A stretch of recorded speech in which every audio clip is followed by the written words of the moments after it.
অনেক দিন আগে গেছিলাম পাড়ার এক মেলায়।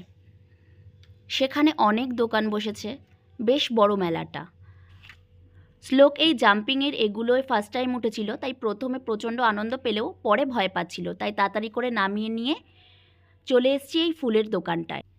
এখানে অনেক সুন্দর সুন্দর রকমের আর্টিফিশিয়াল ফ্লাওয়ার, আর্টিফিশিয়াল প্ল্যান্ট এসব বিক্রি হচ্ছিল।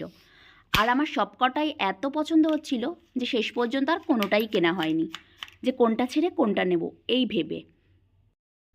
যখন একসাথে অনেক কিছু পছন্দ হয়ে যায় তখন আমি কনফিউজড হয়ে যাই, তখন সেই দোকান থেকে আমি বেরিয়ে আসি। তারপর চলে এলাম এই ইয়াররিংয়ের দোকানটায়। মেয়েরা মেলায় আসবে কিন্তু ইয়াররিংয়ের দোকানে দাঁড়াবে না, এটা তো হতেই পারে না। এখানেও ভীষণ সুন্দর সুন্দর রকমের ইয়াররিং ছিল, তার মধ্যে থেকে একটা আমি নিয়েওছি। মেলা ঘুরে জিলিপির দোকানে গিয়ে জিলিপি বাদাম নিয়ে বাড়ি চলে এলাম।